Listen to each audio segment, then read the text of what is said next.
대한민국은 어떤 나라인가? 우리 모두의 나라이죠. 네. 대한민국은 우리의 자랑스러운 국가, 사랑하는 우리의 조국입니다. 그런데 대한민국이 민노총의 나라냐? 이런 이야기가 지금 막 나오고 있습니다. 자, 오늘 무슨 총파업 한다네요. 네. 총파업 하는데 대한민국은 민노총이 흔들어대는 그런 나라인가? 이건 아닌 것이죠. 아닙니다. 네, 그렇습니다. 오늘 20만 명이 총파업을 한다고 하는데요. 그러면서 민노총 총파업은 뭐냐면 탄력 근로제를 이거를 저지하기 위해서라고 합니다. 아주 나라 망하는데 민노총이 정말 액셀레이터를 밟고 있습니다. 지금 탄력 근로제라는 것은 오늘날에서 다 하고 있는 겁니다. 근데 이렇게까지 민노총이 횡포를 부릴 수가 있는가? 정말 저는 민노총의 요즘 행동을 보면 이거는 패악이다, 이런 생각까지 듭니다. 그런데 더 중요한 것은 경사노위에서 이번에 안을 냈는데 제가 그 안을 보고 정말 기함했습니다. 기절초풍했습니다. 그 안은 뭐냐면요, 해고자나 실업자, 5급 이상 공무원, 소방 공무원까지도 노조 가입을 허용하라는 것입니다. 그래서 노조하기 좋은 나라를 만들겠다는 게 이 정부 생각입니다. 아주 정말 대단한 정부입니다. 서울시는 노조하기 좋은 서울시고 이 대한민국은 노조하기 좋은 대한민국이 됐습니다. 이제 오늘처럼요, 민노총이 파업을 하게 되면요, 우리 집에 불나도요, 소방서에서 나오지 않습니다. 왜? 오늘 노조 파업하기 때문에 소방 공무원 나가지 않습니다. 이게 나랍니까, 여러분? 아, 어떡하죠? 또 가장 큰 문제가요, 해고자, 네. 그 다음에 이제 뭐 정년퇴직에서 나온 분들, 네. 이런 분들, 그러니까 실업자, 그렇죠. 또 노조를 만든다. 이제 정말 노조 전문가가 아니라 노조원이 직업인 사람들이 나올 그렇죠. 수밖에 없습니다. 자, 해고된 사람들 당연히 회사 떠난 겁니다. 상관이 없는 거예요. 그런데 그러면 이제 노조에 들어온다. 어떻게 되겠습니까? 회사 불만이 가졌기 때문에 회사 엎으려고 그럴 겁니다. 게다가 이제 어찌됐든 뭐 현대차 같은 데는요, 지금 굉장히 고령화되어 있습니다. 노조원들이. 현대차가 지금 가장 걱정하는 게, 현대차 노조가 걱정하는 게, 앞으로 5년 내에 현대차 노조원들 5분의 1이, 현대차 노조 5만 명입니다. 5만 명, 5분의 1이 지금 나간다고 그럽니다. 그럼 노조세가 계속 작아지는, 왜? 현대차가 국내에다 공장을 안 만들기 때문에 새로운 직원을 안 뽑습니다. 국내에 공장 안 만드는 이유는 아시죠? 국내에다 공장 만들면 타산세에 맞지를 않아요. 그럼요. 공장 안 만들기 때문에 5만 명이 이제 계속 새로 신규 직원을 뽑지를 않아요. 그럼 노조는 이제 계속 위축이 됩니다. 그럼 이제, 자, 정년퇴직에서 나가신 분들이 집에서 근질근질 한다. 평생 노조 활동했던 분들, 다 노조 가입하는 겁니다. 그래서 바깥에서 회사 출근하지 않고 노조 사무실을 출근하는 겁니다. 회사 흔들어대는 겁니다. 자, 이런 나라. 자, 우덤덕령님 말씀하신 노조민국 만들어지는 겁니다. 대한민국이 어떤 나라입니까? 그런데 노조민국 만들겠다? 민노총의 나라 만들겠다? 이건 아닌 것이죠.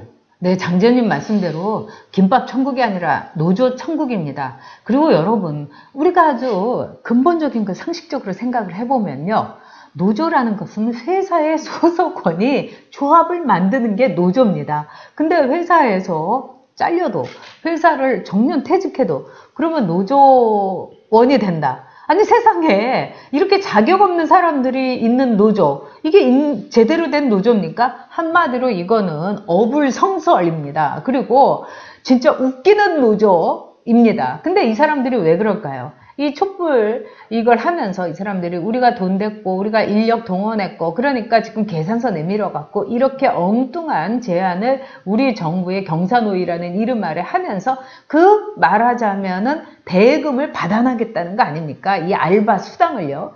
그런데 앞으로 이렇게 실업자도 또는 이 정년 퇴직한 사람, 해직자도 노조가 되면은요, 소방서 문제는 저리 가라 할 정도로 노조가 언제든지 인력 동원을 할 수 있는 겁니다. 그러니까 마구 흔들어댈 수 있는 거예요. 그래서 광화문이고 청와대 앞이고 그냥 실업한 사람들의 상근 노조원들이 맨날 북치고 꽹가리치고 템벨을 흔드는 겁니다. 정말 모든 문제의 근원은 바보 국민들이다. 우리가 정말 우리 가슴을 쳐야 된다. 다시는 좌파 정권은 안 되는 거고요. 그 다음에 똘똘하고 똑똑한 영명한, 말하자면은 우파의 지도자를 대통령으로 뽑아갖고 이렇게 좌파한테 정권 바치게 해서는 안 되는 겁니다. 정말 큰일 났습니다. 정말 지금 뭐 민주노총 이야기 많이 나오고 네. 있는데요. 노조에 관한, 영국의 대처 수상이 영국에서 가장 강한 노조가 탄광노조였습니다. 탄광 노조와 정말 전쟁을 벌였습니다. 네. 승리했습니다. 지금 프랑스의 마크롱이 지금 노조와 전쟁을 하고 있습니다. 좀 지지율은 떨어지라고 노조를, 그래서 지금 프랑스 노조가 벌벌 떨고 있어요. 왜? 프랑스도 우리하고 똑같습니다. 아주 소수의 강경 노조원들이, 노조 세력이 국가를 흔드는 거예요. 거기에 하면 이제 가장 큰 게 이른바 기차 노조입니다. 우리식으로 하면 철도 노조가. 그래서 철도를 마비시키는 거예요. 프랑스는 교통 시스템이 철도 시스템입니다. 선진국들은 되게 철도가 발달돼 있어요. 우리 같이 좀 뒤늦게 출발한 나라는 고속도로가 발달돼 있고요. 어쨌든 철도 노조원들하고 지금 전쟁을 하고 있습니다. 지금 거의 승리를 하고 있어요. 우리도 누군가는 해야 되는 겁니다. 그런데 지금 이 정권은 사실 이 정부가, 제가 어제도 누구하고 식사하면서 그런 이야기 했습니다만, 그분은 굉장히 좀 좌파 성향인 분이셨어요. 그런데 그분이 이런 이야기를 하더라고요. 이 정부가 역사에 남을 수 있는 딱 한 가지 한다면 노조 문제만 이번에 제대로 한다면 다른 뭐라도 역사에 평가를 받을 것이다. 왜? 사실 노조는요 이렇습니다. 제가 너무 희망상 이야기하는 것 같지만요. 우파는 이게 할 수가 없습니다. 우파가 만약에 노조하고 싸우는 순간 이건 탄압이라고 나오는 거예요. 탄압. 그런데 좌파가 나오면은 뭐 같은 편이니까 탄압이라 하기 좀 애매한 거예요. 노조 입장에서도. 그래서 이번에 좌파 정부에서 좀 해줬으면 좋겠는데 전혀 그럴 기미를 안 보여요. 물론 지금 약간은 있습니다. 오늘 또 지금 홍영표 원내총무가, 민주당의 원내대표가 노조에 대해서 비판을 했더라고요. 그 비판을 좀 확대해서 이번 기회에 한국의 노조 문제 좀 해결하십시오. 민노총 해결하십시오. 그러면은 정말 문재인 대통령 역사에 추앙받을 대통령이 될 수가 있습니다. 절대로 그런 일은 그러니까요. 제가 절대로 그런 일은 없습니다. 희망사항이라고 이야기해 봤습니다. 네, 절대로 그런 일 없고요. 지금 노조한테 이렇게 딱 그 멱살을 잡혔는데 어떻게 하겠습니까? 그리고 아까 조이피님이 이 추수감사절이라서 놀러 다니나 보다 문재인 대통령이 그렇게 했는데 정말 답답합니다. 이명박 대통령은요, 어쨌든 리만 사태 막았고요. 그 다음에 세일즈 참 많이 했습니다. 그런 점에서는 인정을 분명히 해야 되고요. 리만 사태, 그 혹독한 리만 사태를 IMF나 마찬가지인데, 그거 막은 공로는 저는 꼭 얘기를 해줘야 된다고 생각합니다. 딸기파파님이 그러셨죠. 문재인 대통령이 좋아하는 나라가 부탄 국민들이 제일 행복하다고, 그 다음에 북한이다 이랬는데 저는 그게 맞다고 생각해요. 도르도르님, 영국의 대처 수상이 노조 때려잡아서 존경받잖아요. 영국병이 뭐냐면 사실은 노조병이었습니다. 그래서 대처는요, 그 대처가 여행할 때 이 숙소에다가 그 노조라든가 그런 반대처 사람들이 거기다가 폭탄도 해갖고 그 묶으려고 했던 반응이 완전히 폐허가 된 적도 있었어요. 그래도 대처는 눈 하나 깜짝하지 않았습니다. 그래서 대처 그 일대기를 쓴 영화를 보면서 제가 솔직히 말해서 스트레스가 다 풀리더라고요.